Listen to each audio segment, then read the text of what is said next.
un poquito que la propuesta las es preguntas, compartiendo. De paso te pregunto así como que ganas de hacer nombrás esto del clown y te asombra.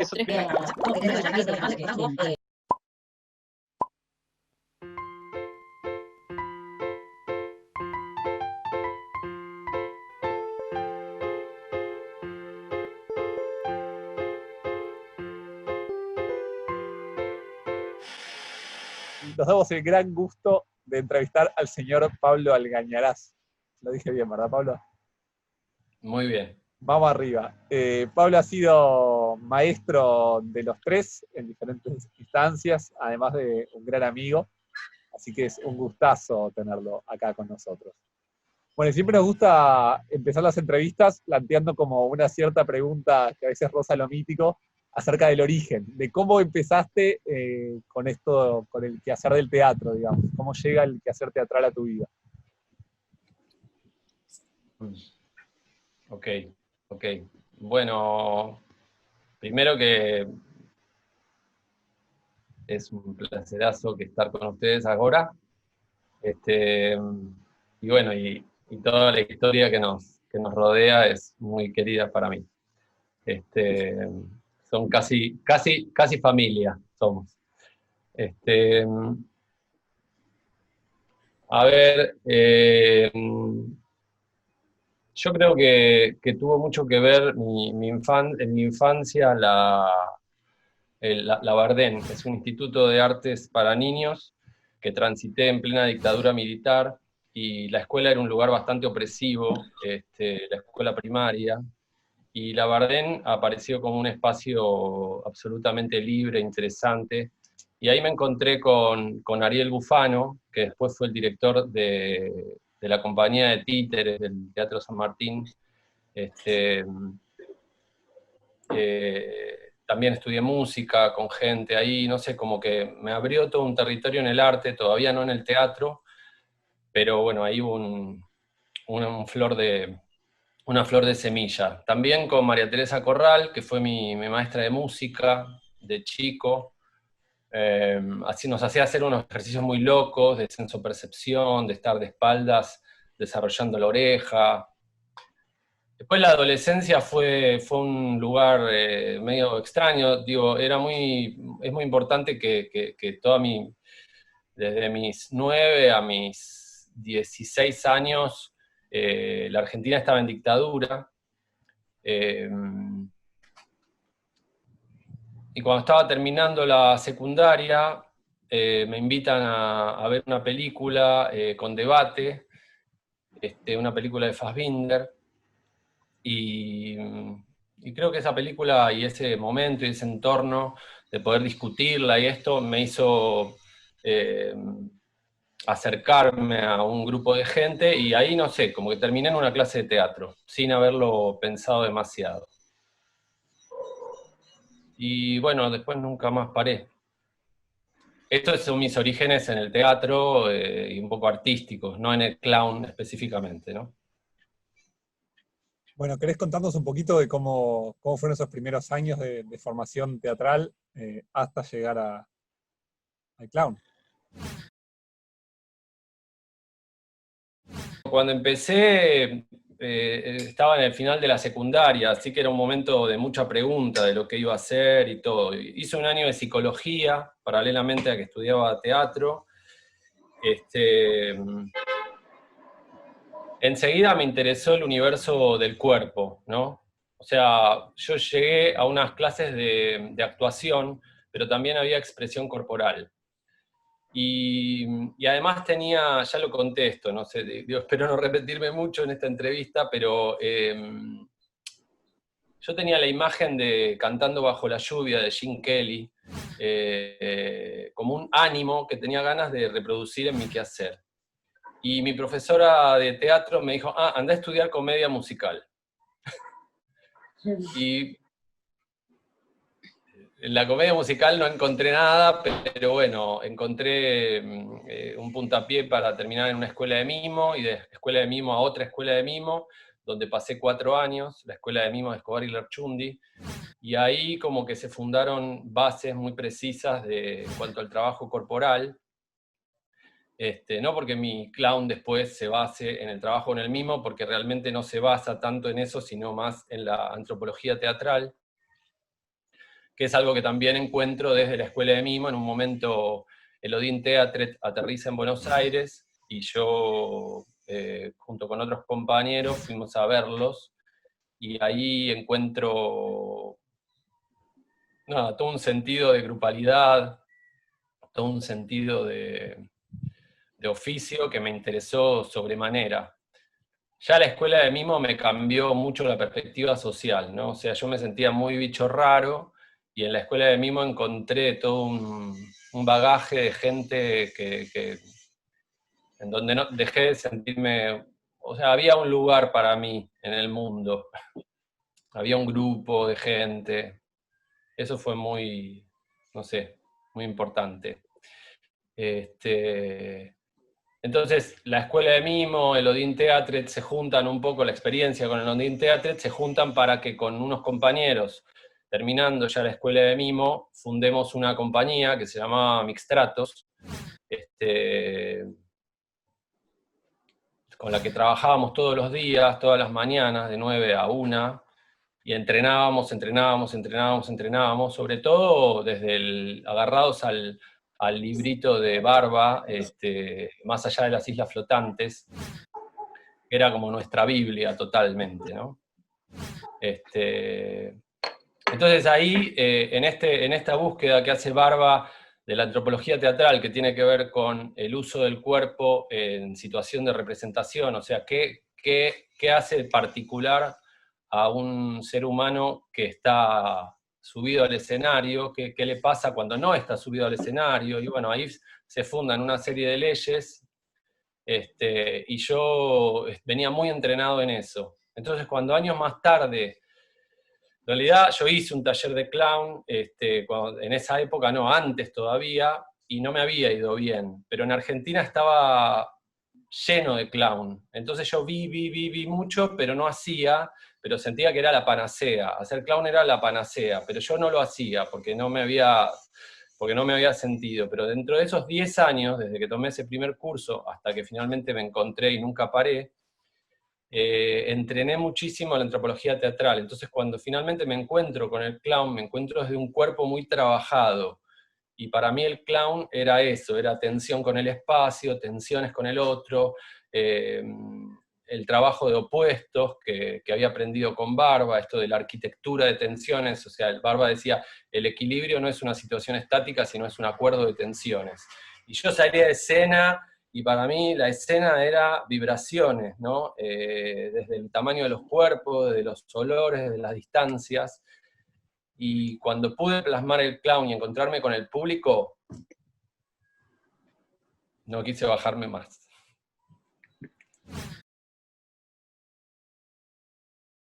¿Qué fue eso que pasó ahí? Esto que te decís, no quise bajarme más. Y la libertad. El entrenamiento corporal que proponía la escuela de mimo y que proponía la antropología teatral eran bastante estrictos, y yo no terminaba de encontrar actoralidad ahí. Encontraba muchas cosas de trabajo con el cuerpo y todo, pero bastante desde la exigencia. Todavía no había encontrado real proyección escénica, convicción, libertad, no sé, sentir que estaba pasando algo más fuerte, y que creo que apareció eso, porque el clown es una línea tan directa con el público, que bueno, después de todos esos años en los que los encuentros con el público eran, qué sé yo, más esporádicos, de repente tener desde todo ese bagaje, haber llegado a esa libertad y de todo esto que se siente cuando uno se encuentra con el proceso de la presencia clownesca, eso me flasheó en colores.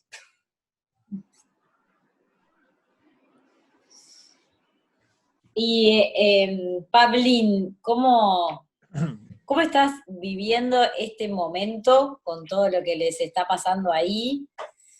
en relación no a tu profesión, a todo lo que venías haciendo, ¿cómo creativamente, qué te está pasando?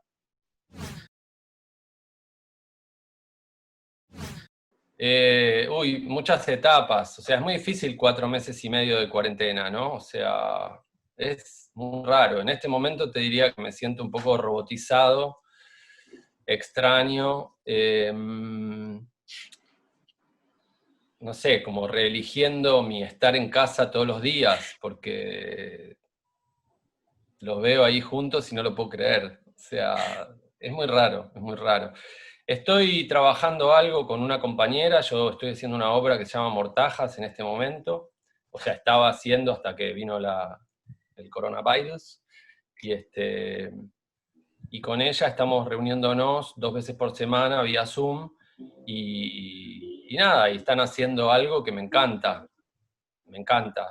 desde lo audiovisual, ¿no? O sea, estoy como interesado en lo audiovisual. A la vez me encontré con toda una organización de profesores de teatro, de trabajo muy concreto, y de repente me tomó un montón de tiempo, me metí en la comisión de revista, hicimos la revista, que se presentó el primer número hace una semana, estuvo súper interesante, tuvimos entrevistas con gente, bueno, mucho trabajo ahí en concreto, y mi trabajo, digamos, artístico, expresivo, está ahí de a poquito creciendo. Estudié un montón en esta cuarentena, estudié muchísimo trabajo vocal, estuve con una maestra de canto, estuve con una fonoaudióloga, aprendiendo los procesos de la voz, no sabía yo, o sea, yo realmente no sabía bien lo que era la laringe, no sabía lo que era el diafragma, o sea, los nombraba todo el tiempo, pero no sabía ni bien dónde estaban, cómo eran, cómo encastraban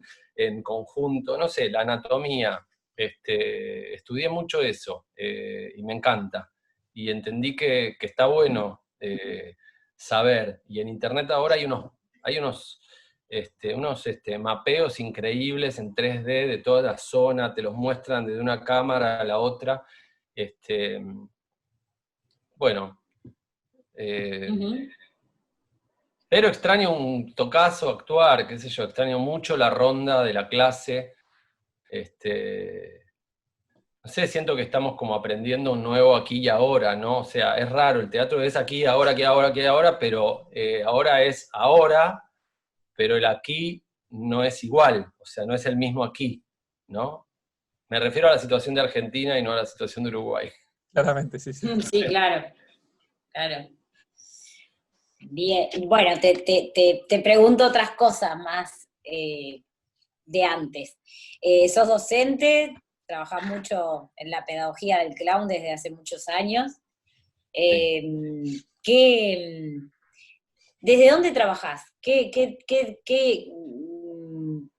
impulsás para que aparezca en el otro, en la otra, trabajando desde el clown? Eso.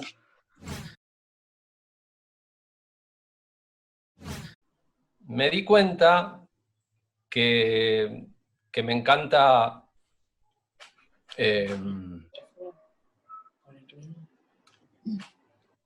a ver, empiezo por este otro lado. Hay un libro de Barico, a mí me encanta Alessandro Barico, ya lo saben. Y Alessandro Barico tiene un libro que se llama Mr. Win, que cuenta un poco la historia de un escritor que deja la escritura y descubre que quiere escribir retratos. O sea, él ve en una galería, ve un retrato de una persona y se da cuenta que él como escritor quiere escribir retratos. Bueno, entonces ve una foto del tipo retratado, una foto real, y la pintura de quien lo retrató. Entonces empieza a mirar qué pasó en ese interín. Y entonces él dice, lo que pasó fue que en el retrato pintado, este ser humano que estaba en la foto, volvió a su casa. El retrato lo que le hace es como regresarlo a su casa.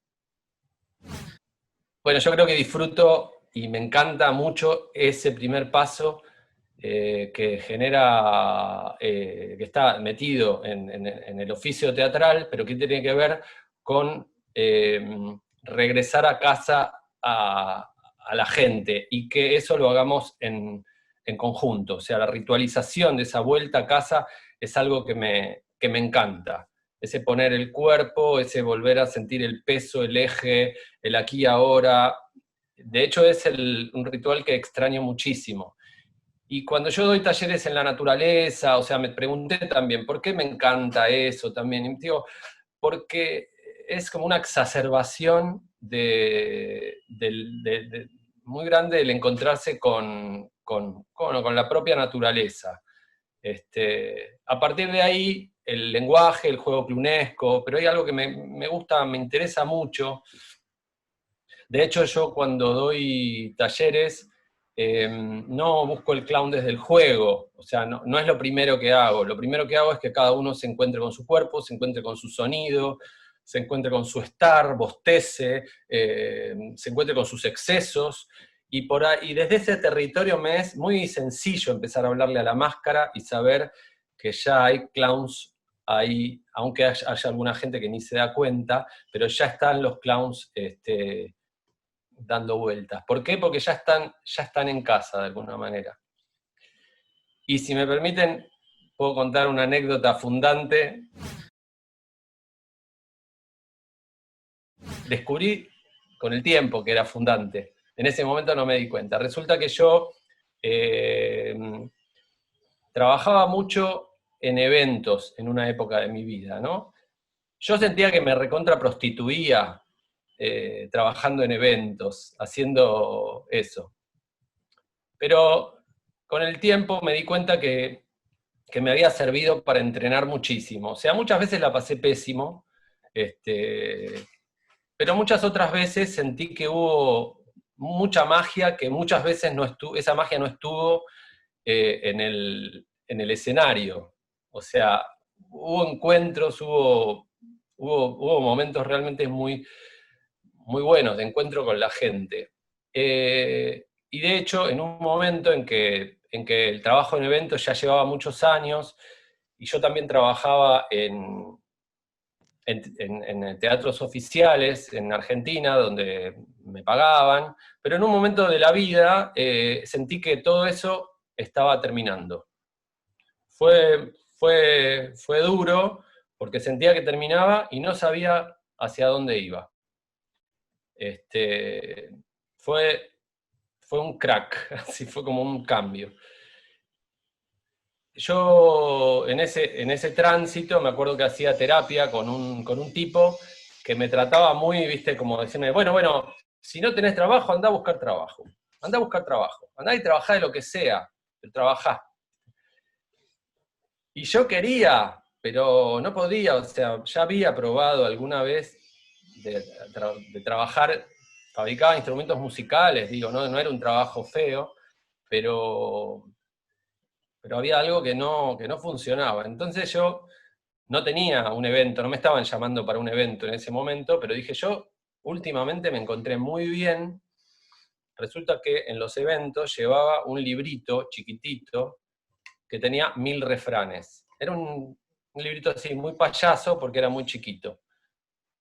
Y hacía algo que daba en llamar algo así como teatro de cámara, donde trabajaba, bueno, ustedes que trabajaron mucho en el hospital, digamos, saben perfectamente esas relaciones pequeñas que se organizan ahí con alguien de alta conexión, de alta escucha. Entonces, yo lo hacía en los eventos, entonces me encontraba con alguien y desde el personaje, ¿no? Desde mucha proyección, y le decía, ¿necesitas un refrán?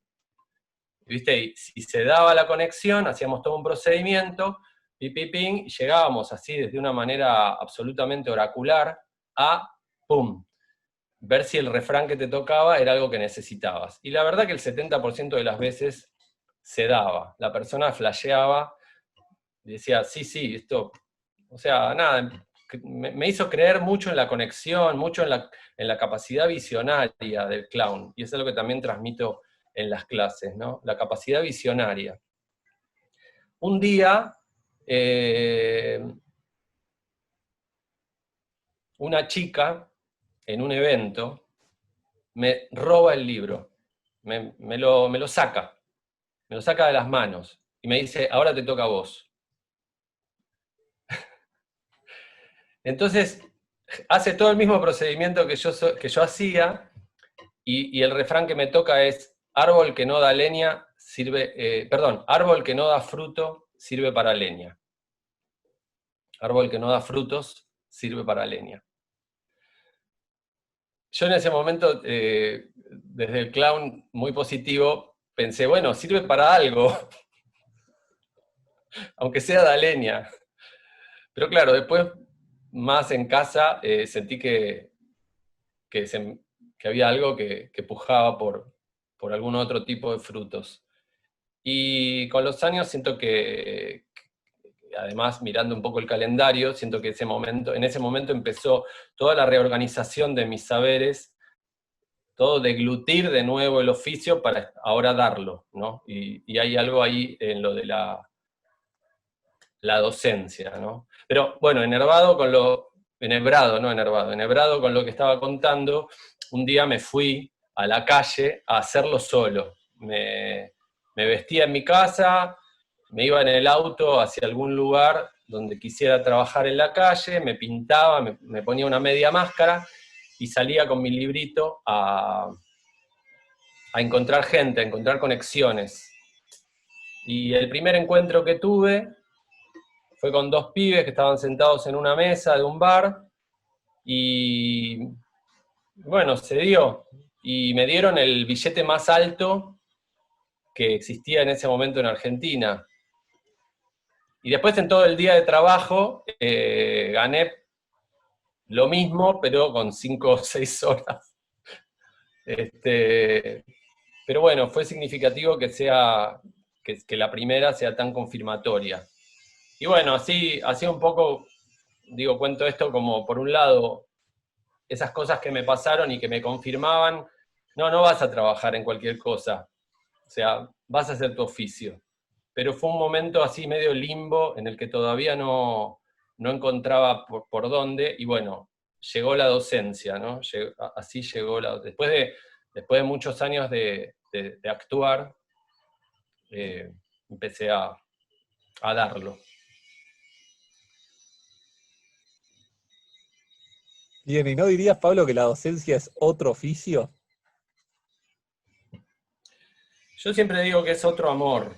En un momento me pasaba que cuando daba clases me costaba actuar, o sea, trabajaba mucho dando talleres, me costaba como cambiarme la camiseta, ¿no? Era como si me obligara un adentro afuera que no se conciliaban. Entonces durante bastantes años, creo, sentía que si daba talleres no actuaba, y si actuaba no daba talleres. Ahora no sé nada, porque estoy en cuarentena, pero no, siento que es parte del mismo oficio, es parte del mismo personaje, que se viste de 2 maneras diferentes, pero no, te diría que más me gusta cuando más se integran, cuando me es más fácil ir a actuar, dejar de actuar, dar taller y ahí llevarme. Claro, también uno cuando uno está en el rol docente, muchas veces, yo creo que en la mayoría de veces sin querer, uno también está como en cierto personaje. En cierto lugar de ser visto, ¿no? Evidentemente. Y estar trabajando para un público acotado. Y no solo eso, ahora en las clases que tomé de fonoaudiología,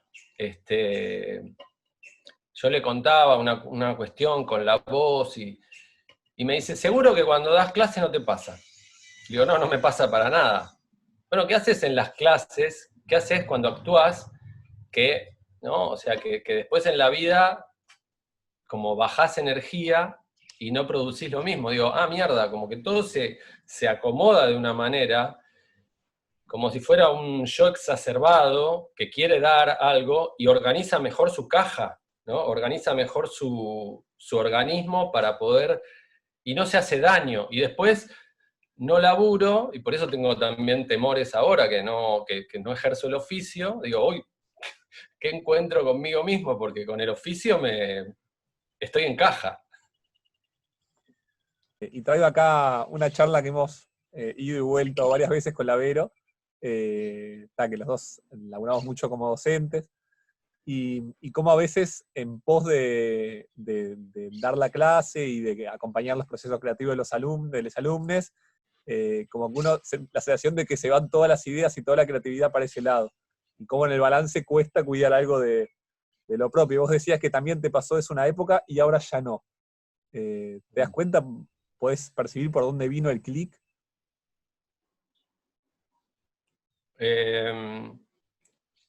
Creo que no. Ah, Me parece que en los procesos, ¿sabes qué? Si actúo, no me pasa tanto, pero si me zambullo en un proceso creativo, es probable que sí, que me meta tanto en eso, y sobre todo si tiene una carga horaria fuerte, que me cueste ahí, pero sobre todo porque como todavía no está definida la forma de la obra, entonces soy más un signo de pregunta y tal vez me cuesta más entrar en la clase.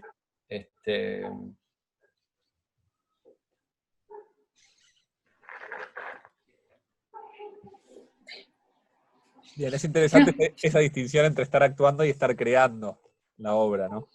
Que no es menor. Sí, sí, me parece que el momento más, en todo caso, complejo para evitar los dos cuerpos, es el momento en el que se abre toda esa potencialidad de hurgar a ver de estar buscando forma, contenido, de estar en toda esa duda. Después, una vez que llegaste a una forma, la estás dando y pasaste las primeras funciones, me parece que hay algo que se acomoda en el oficio y podés dar talleres sin problema. De hecho, a mí me encanta cuando viajo y puedo hacer las dos cosas. Y en esto del viajar, y conectándolo un poco también con la docencia, vos tenés un gusto particular por dar talleres en residencia, por trabajar en ese formato de vivir unos días compartidos con las personas que están haciendo el curso. ¿Qué hay ahí, aparte de, bueno, desde el vamos de la convivencia? ¿Qué hace que elijas también ese formato y que aparte te gusta trabajarlo en naturaleza?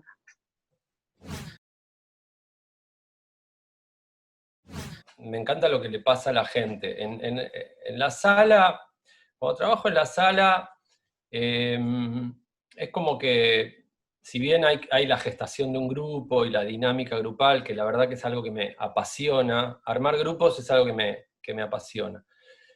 Trabajar, digamos, para que ese grupo funcione como grupo, porque no es lo mismo que un grupo funcione a reunirte con un grupo de gente, ¿no? Entonces todo ese tejido grupal me encanta, y sucede en las clases en una sala o en un seminario en una sala. Pero la vedette, como la fuerza del trabajo, es el lenguaje clunesco.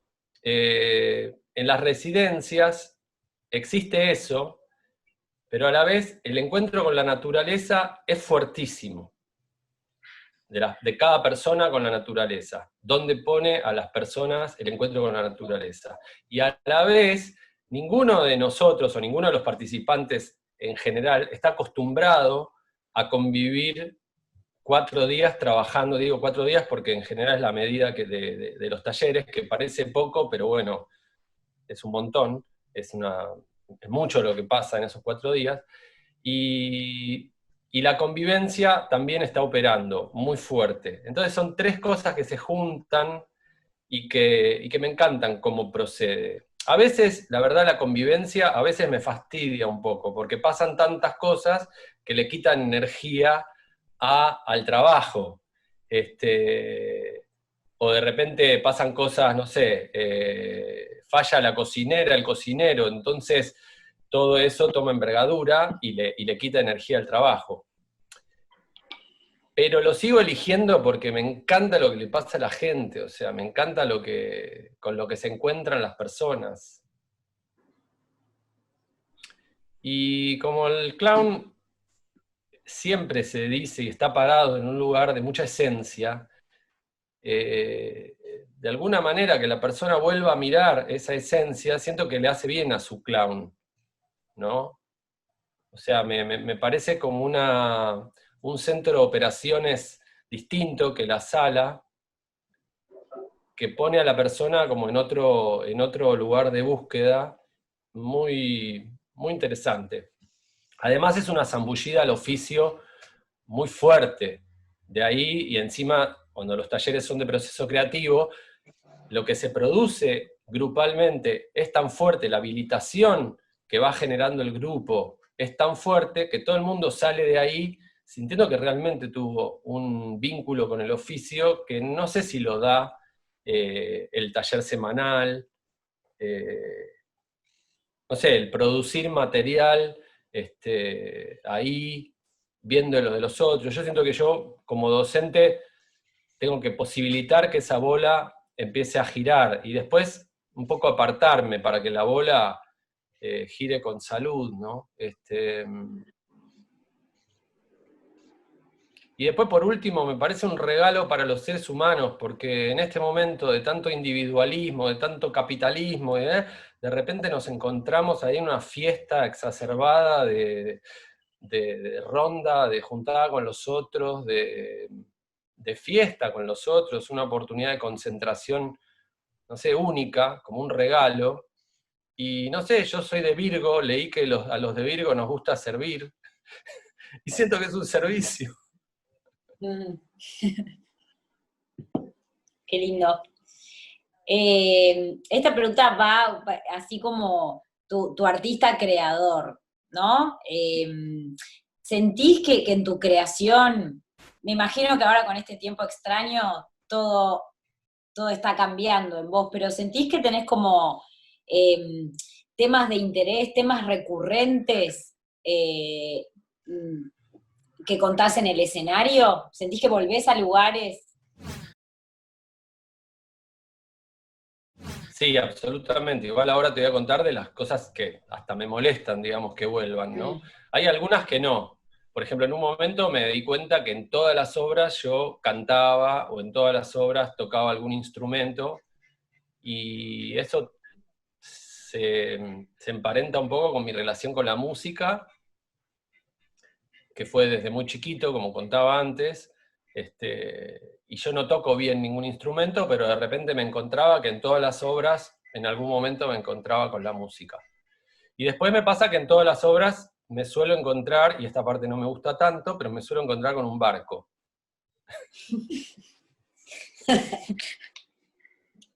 Esta parte no me encanta que no te guste. Esta es la parte que no me gusta tanto porque... Eso me gusta. Claro, porque, bueno, porque el barco está muy ligado a mi padre, al exilio. Mi papá se exilió cuando yo tenía 9 años, se fue a vivir a España y para que la separación se haga menos traumática, me llevó con él. Entonces hicimos un viaje de 19 días en barco, de Buenos Aires a Barcelona, inolvidable. Y bueno, si bien yo estaba dentro de ese barco, el barco de alguna manera representó la partida de mi padre, porque yo después volví a Argentina. Extrañamente, porque España estaba a punto de vivir un destape hermoso, de apertura hacia la libertad, y Argentina todo lo contrario, ¿no? Yo viví, como les contaba antes, toda esa etapa de dictadura. Lo raro es que todos los veranos me iba 3 meses a España y vivía toda esa explosión de libertad, y después volvía. Ezeiza, el aeropuerto de Argentina, de Buenos Aires, era un lugar que yo creo que podría representar como, no sé, como el muro de Berlín cuando existía, ¿no? O sea, era un espacio de gran represión y miedo. ¿Cómo se producía estas diferencias de situaciones políticas, históricas, conocidas por todos? ¿Cómo se traducía la percepción de un niño de 10, 11, 12 años esta cosa de que en un país había libertad y en el otro no. ¿Qué veías vos desde tus ojos?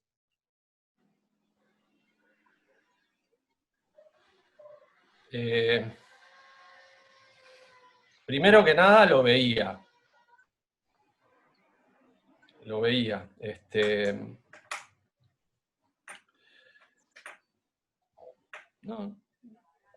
No sé, la verdad, te voy a decir algo que me pasaba es que yo estaba, me era difícil que mi papá viva afuera, ¿no? O sea que, si bien tenía un protagonismo esta cosa, yo iba a la escuela, o sea, me daba cuenta cómo se vivía allá, cómo se vivía acá, esto que te digo de Ezeiza no me pasaba en aeropuerto, pero fundamentalmente lo que me pasaba era que yo no quería que mi papá viva a 14.000 kilómetros. Entonces, en esos viajes vi un montón de cosas y puedo decir que me nutrí un montón, pero yo en ese momento no las registraba tanto. Lo que registraba era todo lo que lo extrañaba a mi viejo. Y todo eso marcó, y bueno, y tal vez por eso vuelve el barco.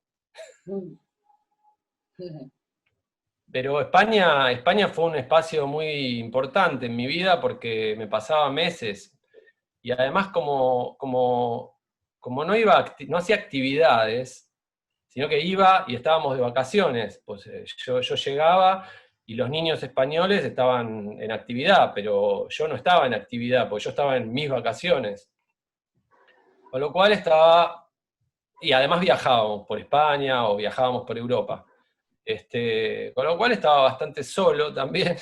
Y recuerdo mucho irme, perdón, no sé si esto responde a alguna pregunta o es una deriva. Lo que sea, está bien. Cualquier cosa me frenan.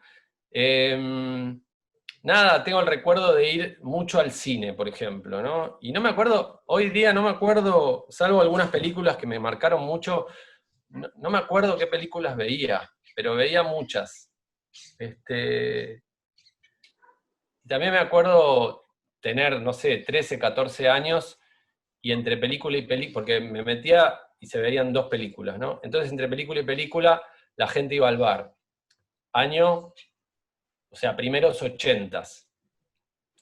Y nada, y yo veía que la gente tomaba cerveza, y un día yo quería como integrarme, no sé, me pedí una cerveza, pero me parecía horrible la cerveza, ni la conocía. Bueno, me pedí mi porroncito y tuve mi primer gesto así adolescente, y además me empezó a gustar la cerveza, ¿no? O sea, como que todas esas cosas, España tuvo mucho que ver, ese momento allá. No sé por qué estoy contando esto. El barco, todo por culpa del barco. No, es que en este considerándum de reportaje, que no sé si se llama así lo que estamos haciendo, pero sí, traté de ver un poco qué cosas realmente hacían a mi vida y no dejar nada, ¿no? O sea, no, evidentemente si me pasé toda una infancia yendo 3 meses por año ahí, y algo tiene que haber pegado. Sí.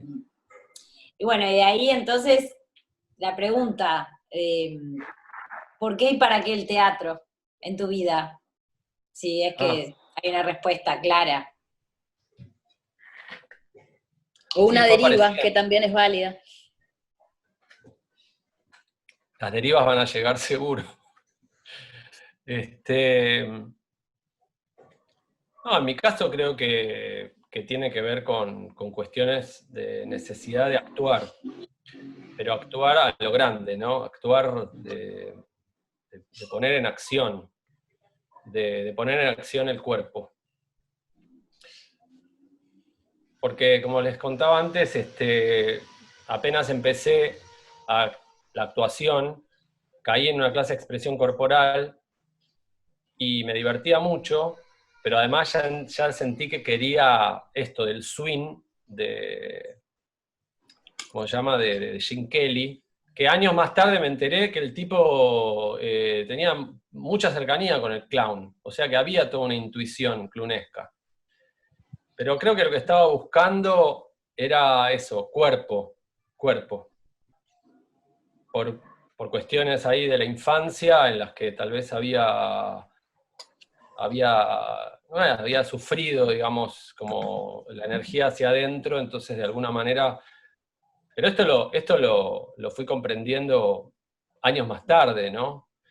Y de hecho también, como les contaba, en la escuela de mimo, o sea, que yo entré cuando tenía 19 años, y hasta ese momento el mundo era un lugar que a mí no me divertía tanto, mismo yendo a España y con todas estas cosas, y tenía amigos, hay un amigo que sigue siendo mi amigo hermano de la vida, y yo lo conozco desde los 6 años, jugábamos, estudiábamos juntos con María Teresa flauta dulce, estábamos volviendo con Federico se llama este amigo mío, estábamos volviendo, yo vivía en La Boca, y María Teresa en San Telmo, nos tomamos el colectivo de San Telmo a La Boca, nos bajamos y caminábamos 3 cuadras, y teníamos que pasar por una pizzería que se llamaba El Golazo.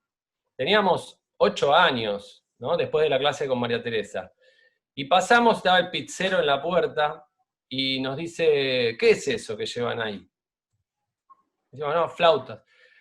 Y el pizzero dice, toquen algo.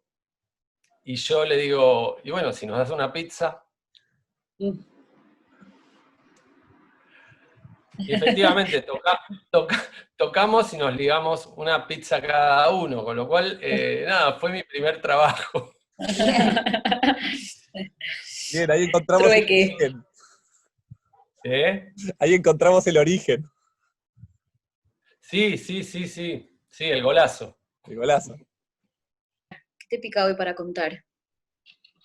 Creativamente, en el terreno del clown. Como cosa muy íntima, decís, como qué percepciones tengo, ¿no? No tengo algo que diga, necesito hablar de esto. Porque cuando pienso en qué tengo que hablar, siento que tengo que hablar de la comida, o sea, de la alimentación, y tengo que hablar del adormecimiento que se produce por la vía de los medios de comunicación. O sea, como gesto político, siento que debería hablar de esas dos cosas. Pero después no, es muy raro que me encuentre finalmente con eso, todavía, digamos, no. Me encanta en todas estas reuniones de Zoom que vengo teniendo, muchas veces me cuelgo en mirar cómo escucha la gente. Entonces, ver esa escucha me está interesando mucho y estoy ahí como orquestando un trabajo en torno a eso, pero todavía está ahí en un momento muy gestacional. Y después me pica mucho la calle, no la calle Pou. Que supongo que allá pica también. Me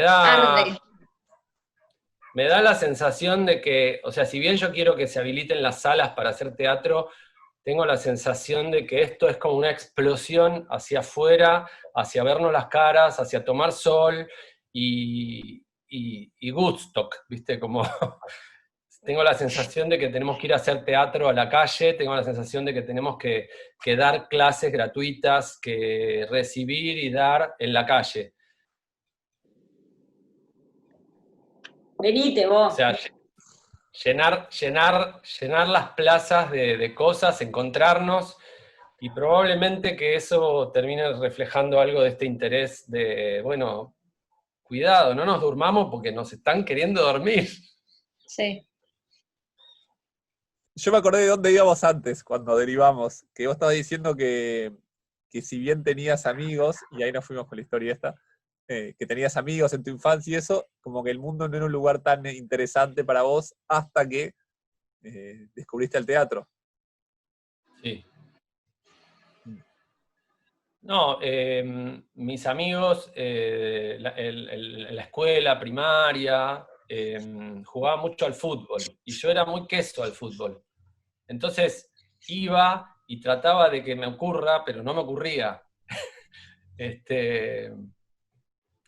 Y después en la secundaria iba a escuelas donde no podía parar de ver el funcionamiento represivo, ¿no? Entonces todos los líos que hacían los chicos yo no los compartía, entonces estaba más aislado con mis amigos, la pasaba bien, pero en la escuela de mimo ahí apareció una cantidad de vínculos que tengo hasta el día de hoy, ¿eh?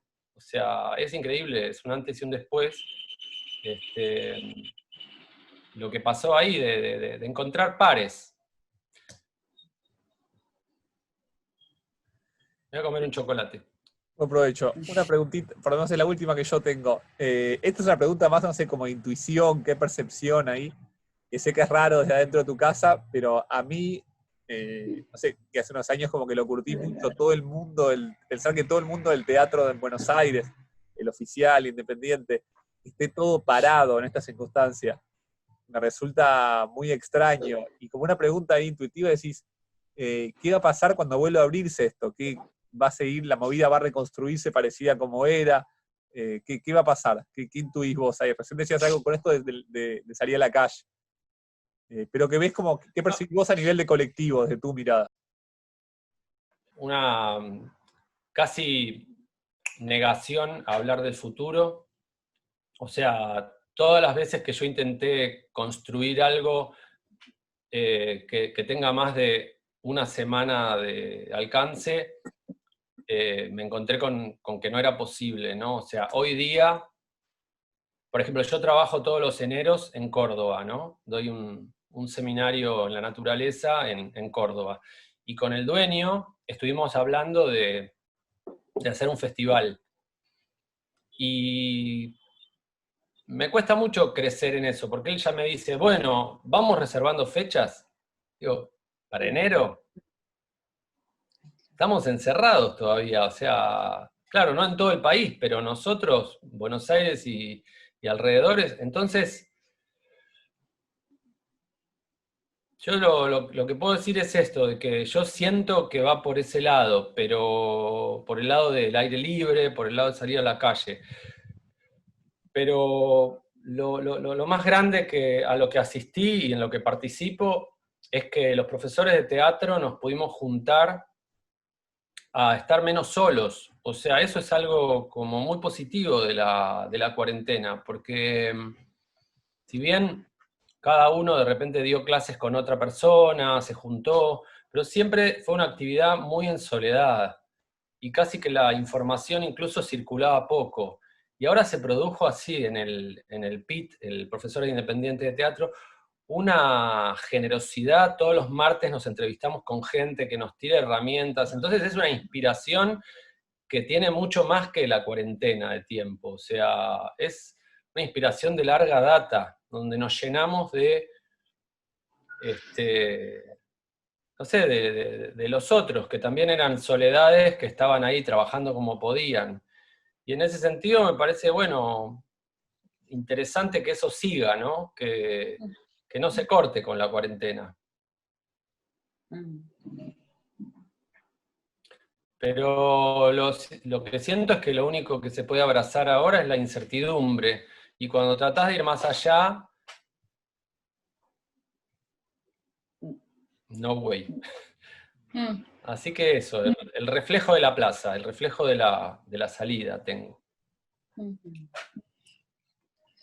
¿Y qué es lo que para vos hay que despertar? Que hablabas de un adormecimiento con los medios, y qué es para vos lo que necesita ser movido.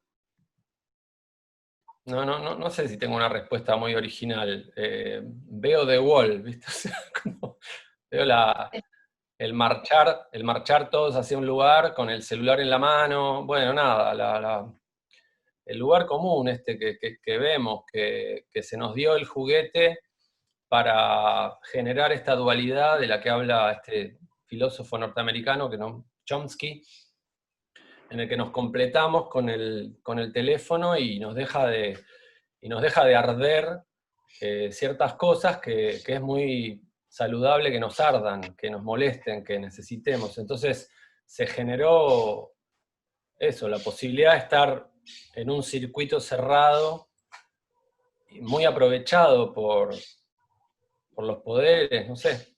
Y eso, me parece que hay algo, o sea, yo no sé si estamos haciendo lo correcto, pero no estamos haciendo eso cuando nos reunimos en una ronda, nos vemos los ojos, queremos ir a la plaza, como que son síntomas, me parece, de por lo menos seguir celebrando lo humano.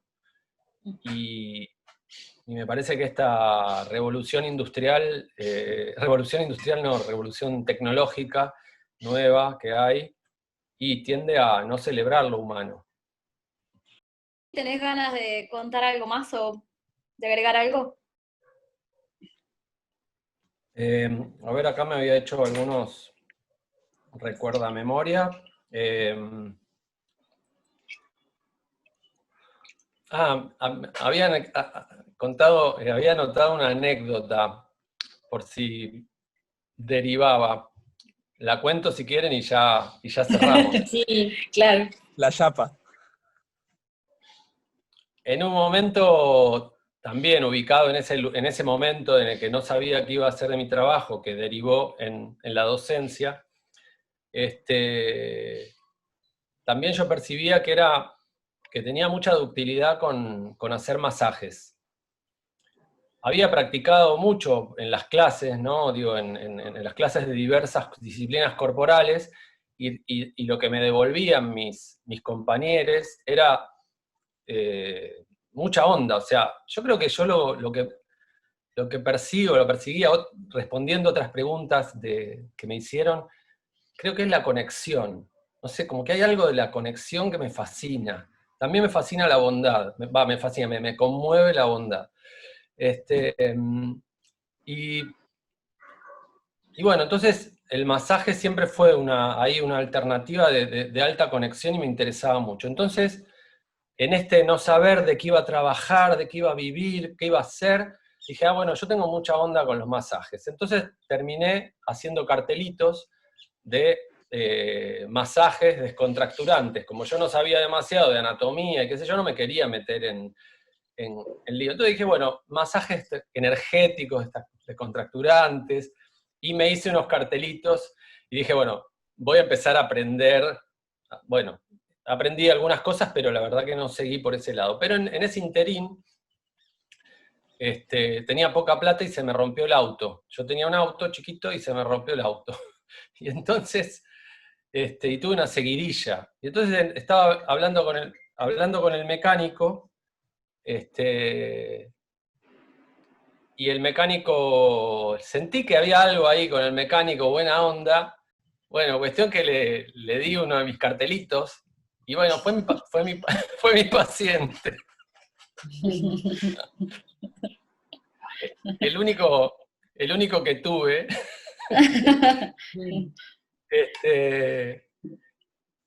Así que bueno, no sé, para mí hacer clown, hacer un masaje y hacer un retrato es como todo parte de lo mismo, o de la conexión. El mecánico estaba bastante contento porque decía que se relajaba y que podía planificar su día siguiente en muy poco tiempo, y después se dormía. Y bueno, tuve así algunos encuentros muy, muy lindos con él, y era muy raro, o sea, era como alejadísimo de las posibilidades, ¿no? Hacerle masajes al mecánico, no sé. Bueno, eso.